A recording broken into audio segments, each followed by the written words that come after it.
La route reliant le croisement du quartier Ranyongo, station Shell, à celle du tribunal de grande instance Ouaga 2 porte désormais le nom avenue Frédéric Kiemdé, en hommage au numéro 2 du régime après l'avènement du Conseil national de la Révolution. Celui dont le nom trône sur la voirie urbaine précédemment identifiée 5001 au secteur 50 dans l'arrondissement 11 était un compagnon du président Thomas Sankara tombé le 15 octobre 1987. Après 38 ans, que l'on puisse reconnaître les mérites de notre regretté. Mais je ne peux pas quand même passer sous silence les remerciements aux plus hautes autorités qui ont pris cette initiative-là, parce que ça nous fait chaud au cœur, ça nous donne du baume, parce que nous savons que maintenant, notre regretté est immortel.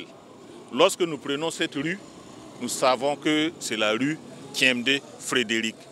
Autre héros entré au panthéon de l'histoire politique du pays, feu Christophe Saba, l'un des 12 compagnons martyrs du capitaine Thomas Sankara. Le parachutiste breveté à l'époque est immortalisé en conférant son nom à la rue qui traverse le camp Babassi.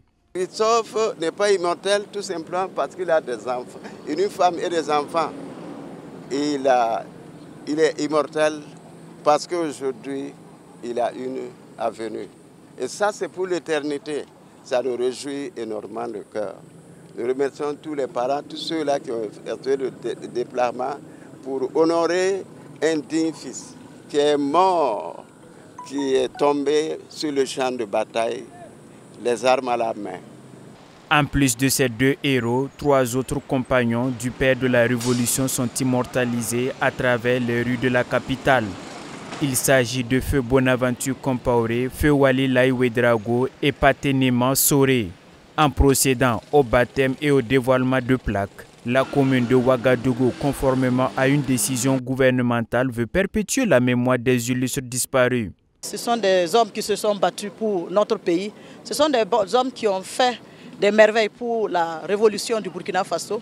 Et actuellement, comme vous le savez également, notre pays est dans une nouvelle page de son histoire, puisque nous sommes en train d'entamer la révolution populaire progressiste.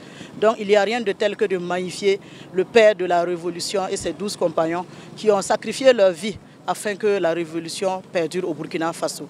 En présence des membres des familles des défunts, ce cérémonial se veut une reconnaissance de l'État pour saluer la mémoire des combattants tombés.